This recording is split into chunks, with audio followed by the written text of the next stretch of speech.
Hello everybody, welcome back to my channel. So today I'm gonna go ahead and be talking to you guys about the annual DOT road inspection, and I want to go ahead and talk to you guys what to expect, maybe what kind of things you should be looking at your truck to make sure you don't get any violations, any citations, and you don't so you don't have to be nervous or worry about anything wrong with your truck or your vehicle in general, anything wrong with your zoner. So I'm gonna go ahead and guide you through it, things that what to expect for. If you're interested, keep on watching. So the first time that I went through the annual DOT inspection, I was heading on the 40 to Dallas, Texas. I've had heard about the annual DOT inspection, but I had never been in it, so I was kind of confused. So I just remember I was just driving across the 40, and I was heading I was around probably 50 miles away from a rest area, and from there I started seeing signs: commercial vehicles, exit on rest area, exit da da da da da. I kept driving, and as I would drive closer, I would see highway patrols closer to the rest area, you know, with more signs indicating to enter to the rest area. And then obviously, as you get closer, there's a bunch of highway patrols right at the main entrance. So you just basically, as a truck driver, you're gonna enter. If it's a rest area, a truck stop, wherever you might find them, closed street, whatever it might be, they're just usually they have a inspection section prepared for those drivers who are gonna get inspected. So when I was just driving by, I saw the rest area, I followed the instructions, I went in, but there's multiple spots in the rest area, and I thought that I was just supposed to drive in to one of those spots, but apparently not. Apparently when they do that, you just drive across like you're gonna exit, and if one of the inspectors or the officers calls you in, then that's when you drive into one of the spots that they have assigned, and they'll tell you what to do. But I didn't know, so I actually did I don't know, I just drive into one of the spots, and I just sat there, waited for 20 minutes until one officer just came to me, and he's like, "Hi ma'am," and he's like, "Did somebody call you in?" And I'm like, "No, not really." And then why are you here? I'm like, I don't know. And he's like, "No, you can leave. If nobody called you in, you're good to go." And so I just didn't know that you just have to keep driving. That happened to me, and then from there on, you know, that was fine. And then I just knew kind of what to expect from that moment on, but I figured that you guys know that it would be helpful for you. And basically, so all you want to do, you want to make sure that your zoner, the time, you don't have any violations in your zoner. You want to make sure that it's in good condition, no violations, not using too much PC unless it's necessary, for a safe haven. For example, if you're gonna get your groceries, no more than 25 miles, no more than 30 minutes if anything. And remember, you never want to be driving or making deliveries on PC. You want to make sure that your clock is looking flawless, because they're gonna check on your zoner, they're gonna check everything. You have to make sure if you have a co-driver and everything, he has to have his zoner in good condition as well. You don't want to get a violation on that. Next, you want to make sure that you perform, you know how when you started your CDL, you were supposed to perform a lot of tests, like the air brake test, tug test, light and buzzer test, to check if you have any air leaks on your truck. That's something you have to make sure you do it ahead of time. I took my truck to the shop 3 days ago. It was due for inspection, which I'm glad. I took my truck for inspection because it was due for inspection, but if my truck wouldn't have been due for inspection, I would still have taken my truck to the guys to make sure that the shop guys, to make sure that they would check it, that it's in good condition, nothing wrong with my truck and all of that, because you want to make sure that you're on top of the game, that you don't have any air leaks, you don't have any oil, diesel, DEF, coolant, or steering fluid leaks in general. You want to make sure that your truck is in good condition, nothing that looks weird. After I check all of my fluids, my oils, that's gonna and the proper level and all of that, then I go and I start performing my 1 minute service break and truck and trailer brakes, and then I do the light and buzzer. Then I perform the pop out test, and then I perform the tug test for the truck, the tug test for the trailer, and then the regular one. And if everything goes fine, I just take a note of it like this. Let's see. So I take notes and I write them down like this. This is for test 1, test 2, 3, 4, and all of that. After I do all of that, I do a walk around in my truck under my trailer.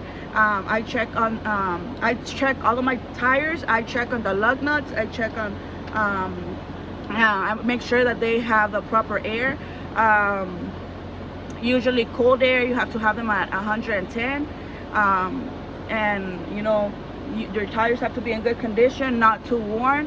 And then I walk all across my trailer and make sure that it's in good condition. I check on the drive tires. I make sure that the lug nuts are all in place, in good condition, not cracked, broken, all that stuff that you're supposed to be checking. I make sure they're not harshly worn. And I check basically all my tires, not hard braking marks, no unevenness. The thread depth has to be in good conditions. I always have my my thread depth checking device, so I can know that my thread depth is fine. I also check the skirt of my trailer. I check underneath the apron of the trailer. I check the fifth wheel, that's properly lubricated, that everything is in good condition. Then I go around, I check the other tires on the other side. Same thing, I'm checking for the lug nuts, no air leaks, no flat tire, no hard braking tire signs. I check for unevenness and all of that. And then I go on the other side of my driver's for the truck. I check the tires right there, air pressure, and everything. Once I see everything works fine, then I go for the second round. I start checking all of my lights, but instead of checking all of them at the same time, I check all of them individually, just to make sure that, you know, all of them are working. And it's not like when I turn on some of my lights, they just turn off. So I check up on that. Then after I do all of that, excuse me, my study's over there.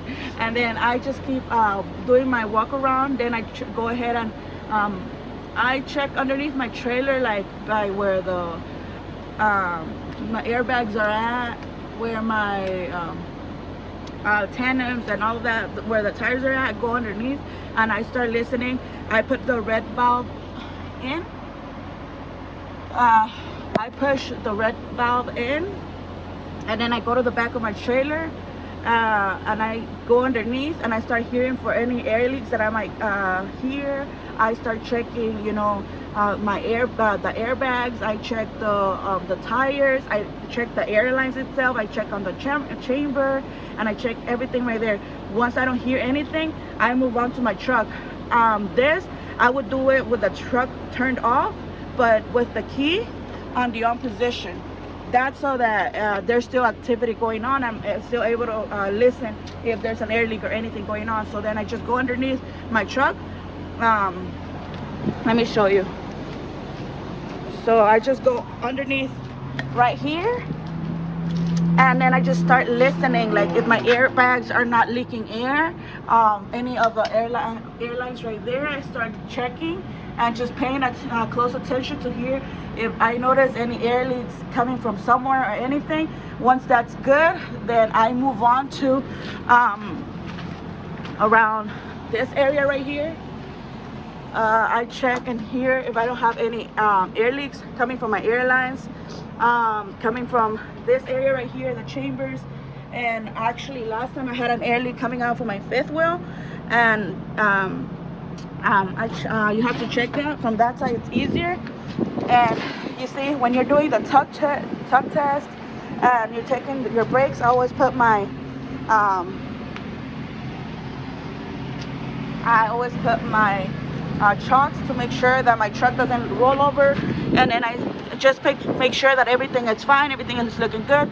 The pins on my fifth wheel, they're locked, the pin is present, and all of that. You want to check that everything is good. Your muff flap, all of that, you want to make sure. Yeah, reflective tape, lights, you know, everything has to be in good condition. You want to make sure that you're also checking underneath your trailer. The officers will check on that. If any of those are bent, it's a violation. Then, oops. And then I come over here and I start listening for any more air leaks and everything. Like I was saying, I don't hear anything. My tandem are locked in place. My muff flaps are there. I come up underneath over here and I start listening any air leaks. I check on my chambers. I pay attention if they're like, you know, have to be my chambers, my brake drums and all of that. I make sure that they're more than not less than 1/4 of an inch in thickness. Has to be in good condition, everything properly lubricated. My chambers, I don't hear any air leaks coming out from it. Then I walk my way around this way. See, my muff flaps are present in good condition. I still have my lock right there, my seal for my lock. And then check the skirt. It's pretty good. It's not missing any lug nuts. Everything is fine. Then I walk my way around the entire truck, making sure I don't hear any air leaks or anything. I have all my chains, float logs. I have my spare tire with yellow sticker. You know, want to make sure you're looking at the diesel lines. Everything's looking good. From here, apparently everything's looking good. Then I come here and I start paying close attention in case I hear any air leaks, which I don't. And then that's about it. And so those are like the things that I pay attention to. And basically that's how I do my walk arounds. Then I check on my lights. So first I check my headlights. So my marker lights, headlights first. There's that one right there. All of those are perfectly 1, 2, 3, 4, 5. All of them are there, working perfectly. Marker light right there is working. Marker light right there is working, even without the signal one on. Let's see. Let's walk around. Working properly. It's good. I do my walk around. Okay. Lights working. ABS light is off. So those two are working. Those two are working. Those three are perfectly working.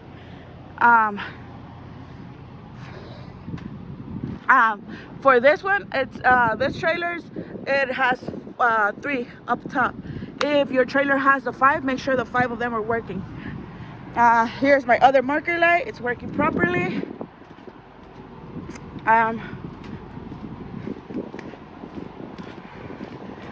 This light is working properly.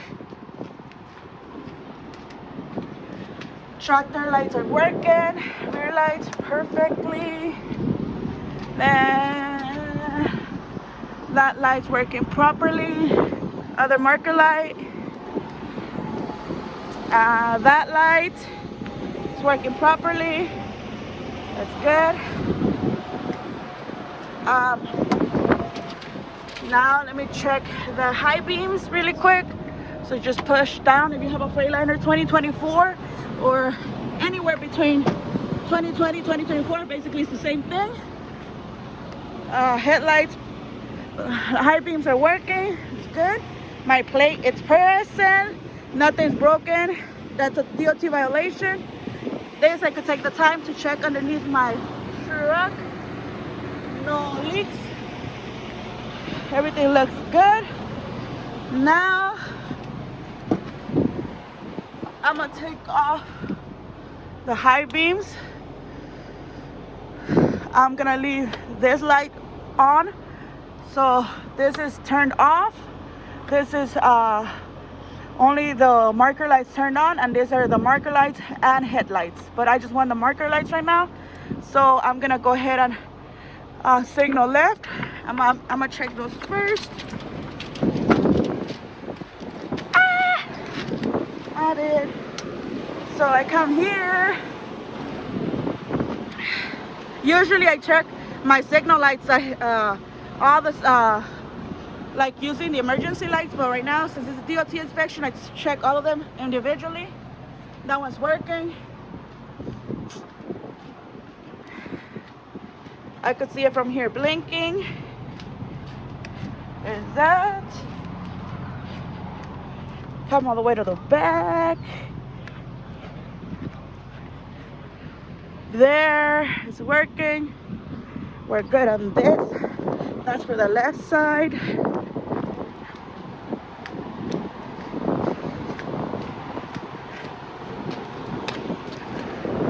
It's perfect. Now we're gonna check her right hand side.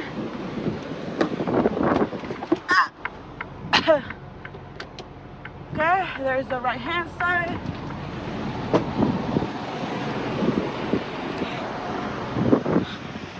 Working, working.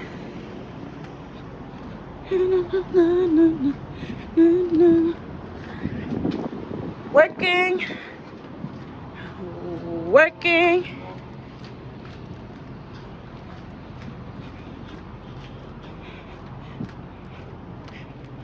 Working.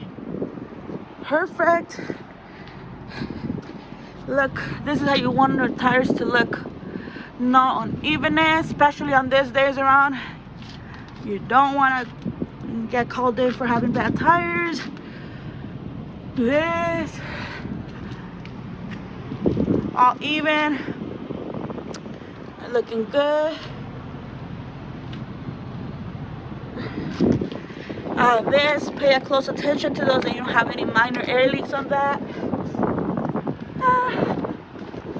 Just saying. Now I'm gonna check my emergency, my 4-way flashers. Getting workout of the day.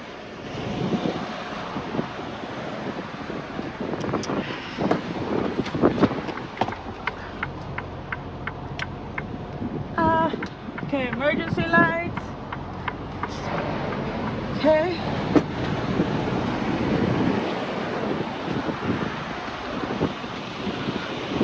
Working.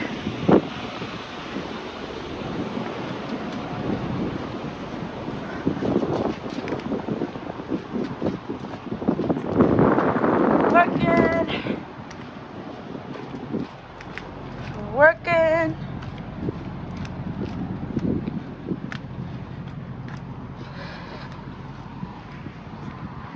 Working. They're good. Maybe I'm just a little extra, but being extra, it's okay. Getting a violation, a point on your license is not okay. There you go. And we're good with our lights. They're good. And basically, that's how you check your truck. Basically, that's how you check your truck and trailer. Just make sure that you do all those checkups. Check your all of your liquids, like I said, coolant reservoir, oil, power steering fluid, and DEF, diesel lines, and your windshield wiper fluid. Make sure that your windshield wipers are in good conditions as well. Always check your truck. Don't wait till you get an inspection. You know, you might get pulled in, you might not, but you want to make sure you're always driving safely, especially on this time around. Usually when I wake up on a normal, you know, when there's not a DOT inspection, I would just wake up, do my pre-trip, my walk around, check for lights, tires, all of that, the usual. I do the 1-minute tug test and stuff like that. If I'm at a brake check area that I have to pass through major mountains, then I'll stop and I'll check my brakes right there. Now that the DOT inspection is gonna happen anywhere because it's yearly, then all I do is I wake up extra early. I perform my the first test, which is the 1 minute, that you shouldn't lose more than 4 psi in a minute. Then I move on to the light and buzzer test. Then I move on to the pop out test. Then you go ahead and turn your truck again, fill up your governors all the way to 125 psi. When governor cuts out, once it does, you're gonna go ahead and do the tug test for truck and trailer, and then the service brake. You're gonna do so basically you do all of that. Once you pass all of that, start listening for air leaks, anything awkward. I mean, technically if you pass all of those, they should be good, but you always want to double and triple check. Don't be the one to get caught or get violations on your license, because it's not pretty. Don't get nervous. Do what the officers say. No matter, like, usually you could get pulled in from any way station. Everybody's getting pulled in. They could be at a rest area, like it happened to me. Anywhere really that they have they just set up their inspection section, and you'll see like 25-60 highway patrols in that station. Don't feel nervous, don't get nervous. Do as they say. Have your permit book ready. Let me go ahead and show you that. If you work for a company, whatever, if you're an owner-op that's just starting, you still have to check for your permits and make sure you carry them. You want to make sure that your truck has the IFTA sticker. If you're going to other states that require other different lights and whatever permits, like the New Yorks and the smaller states, make sure you're carrying them around here so that they're visible. And then let me go and show you the rest of the permit book. So this is a permit book. Check that you have your permits, all your permits. I mean, you should always have it. Let me see. This is for my truck. This is a permit book. The most important, your insurance, IFTA, registration, insurance. If you drive across states, you better have all the ones that are required up to date. Check all of them. But the point is, you check all your permits are ready. I have my logs right here and everything is in place. And the most important ones are your insurance and all that. So there you guys have it. Hope you enjoyed this video. Don't forget to like and comment down below. Thank you. Bye.